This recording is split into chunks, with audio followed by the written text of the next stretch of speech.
Hey brewers, it's Friday. We're back. Part 2 of the can we make champagne or sparkling wine half decently for the ladies I love so much in my family. Let's give it a shot. We fermented our 12 gallons of wine. 12, yes. We put 2 wines together. We're gonna open it up. We're gonna pull out a sample, make sure it is in fact finished. Then we're gonna transfer into these 2 separate ones. One, as we talked about last time, is gonna get the full Monty, Kiezel salt, Cheeto sand, sulfite, sorbate, all that fun stuff.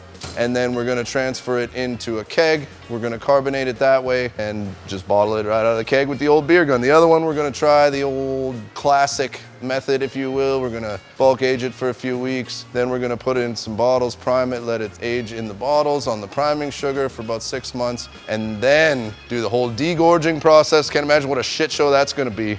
And then finally we'll have some classically done sparkling wine. I really hope that the kegged one is close enough where the ladies like it just as much, because this is way too much fun. But in for a penny, in for a pound. Let's get going. Okay, first thing I'm gonna do, as I already put everything's already been star sand, of course. Just gonna pull a sample. Oh yeah, right. Should probably. Oh yeah. I also left my spunding valve way too high, so degassing this wine is going to be a bit of a challenge. Pop that top. Smells like wine, all right.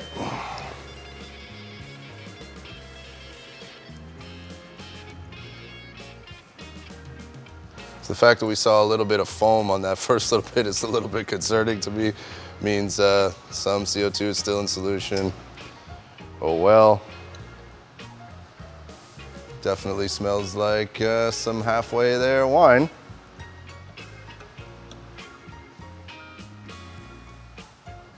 All right, what do we get up to? We got about 0.993. 0.993.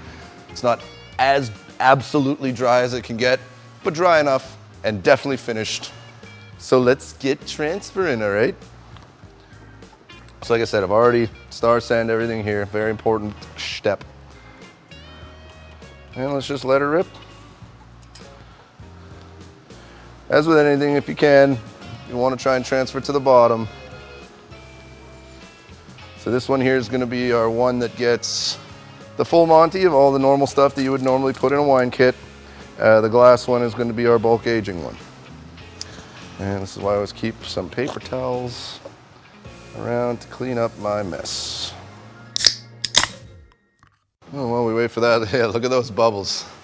It's not something you really want to see very much in your wine, until later that is, but right now, that was definitely, I fucked up.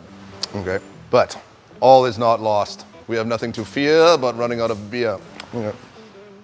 Let's have a little sippy poo of some half-done wine. You know what? I mean, it's definitely a little young, as they say, but this is gonna turn out to be some nice champagne. A little sip of skulls while we wait, and be back in a minute when these are transferred.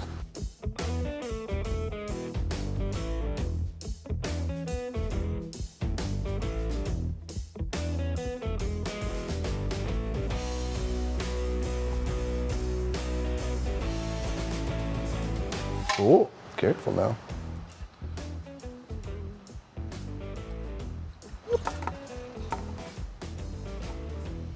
Oh, what was that? That's her, eh? All right. Yeah, definitely smells like wine. Okay, so we got about enough, and it is pretty standard practice to have to add some water. Some of the fancier kits will say, oh, buy a bottle of wine that's similar and put it in there. This is fucking homebrew. Put some water in there. It's gonna dumb it down. It's gonna, it's gonna make it a little bit weaker. Gonna make it so you can drink more. That's a win-win. Okay? So, we're done with this. Okay, now we gotta start our degassing. That is very, very, very important. Let's give this the old spritz down before we, ooh, that's actually not looking that clean. Actually not looking very clean there, Brad. Star sand, the HE double hockey sticks out of that. This house is clear. Okay. Oh wait, no, this one was actual, yes. Okay, so with this, you don't really want to give it much of a huge vortex. Like you don't want to oxygenate too much, but you do want to get those bubbles out of there. So what I like to do is I'll get a little tiny vortex going. See, here's this foam, we're trying to get rid of that. We don't want any of that right now. And because I f***ed up earlier, it's gonna take a minute to get that out of there.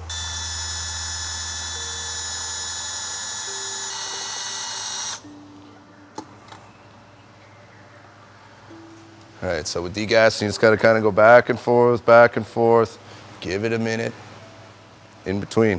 I've had this take up to an hour, but it is pretty damn key if you want to make some good vino. So we're gonna give that a minute. I'm gonna probably do this like 10 more times, and then we're gonna top up. We'll add our additives to some, but not others. Because basically, if I put that Kieselsaal and Chitosan in there, and we're not fully degassed, or at least not degassed enough, it's not actually gonna clear our wine. And that would be f***ed up. So most important step, in my opinion, of making a wine kit, degassing. Again, please tell me if I'm just spouting complete lies. Let's get some winemakers out here. Put me in my place. You know, like, subscribe, tear me down a notch, whatever you feel like doing, okay?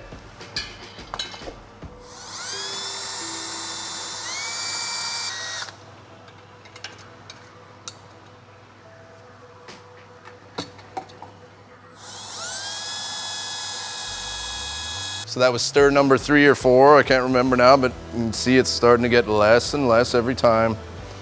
And I mean, as far as these bottle conditioned ones, it's gonna take better part of a year, so I don't really wanna half-ass it now, do I?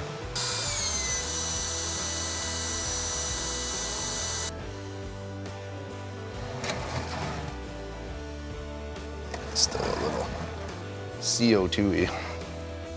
All right, one more time now. And then we're gonna add the rest of our additives that we're gonna add. Boom. 1.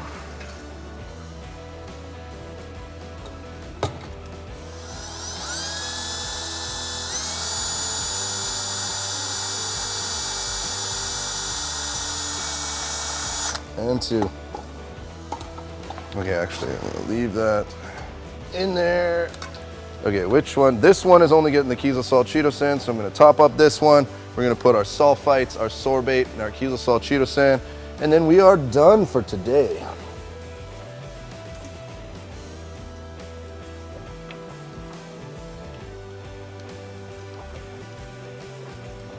All right. Okay, so this one's getting everything. Grab some Ciso.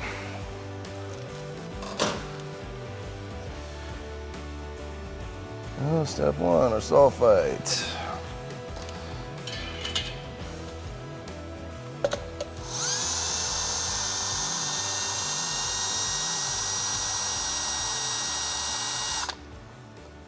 Sulfite in. And our potassium sorbate. So this is going to kill all yeast activity, which is why we don't want to put it in our bottle conditioning one.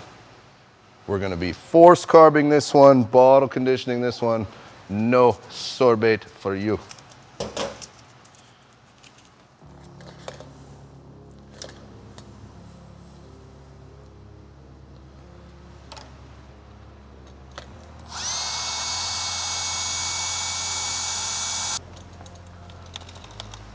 Okay, so now we're going to go over to this one, top it up.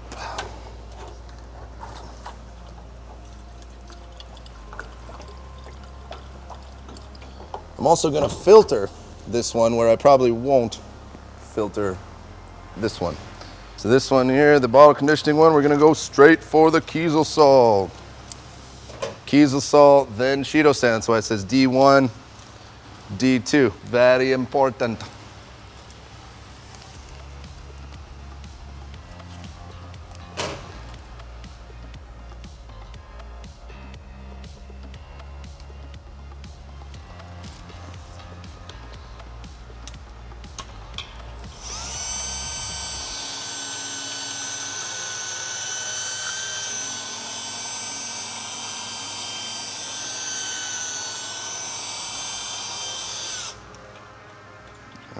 So we'll leave that, oops.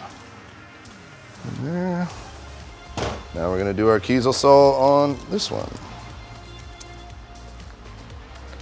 Oh, I guess I stirred that up just a little bit too much. Oh well.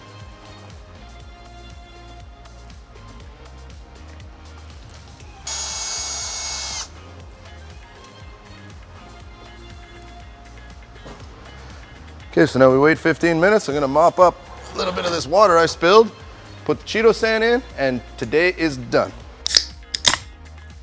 All right, Cheeto sand time for both of these. We'll seal them up, and then we'll see you again in 2 weeks for step 3.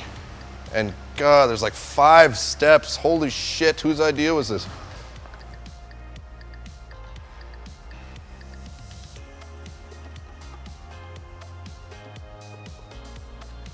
I put too much water in that one. It's overflowing a little bit.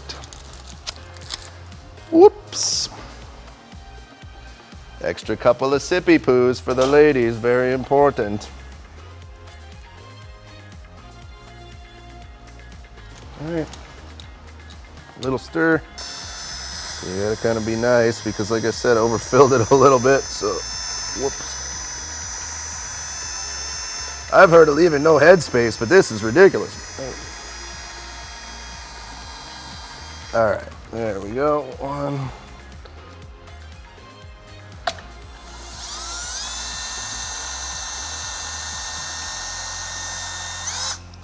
And 2. All right. Little spritz, little wipe.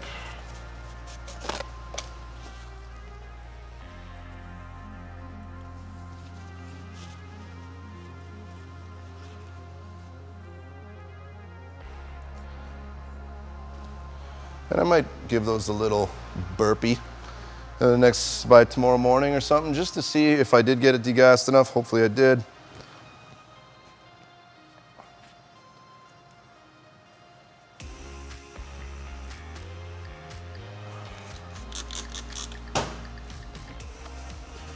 I'm actually pretty excited to try this. And when there's mimosas around, happy wife, happy life, you know what I'm saying?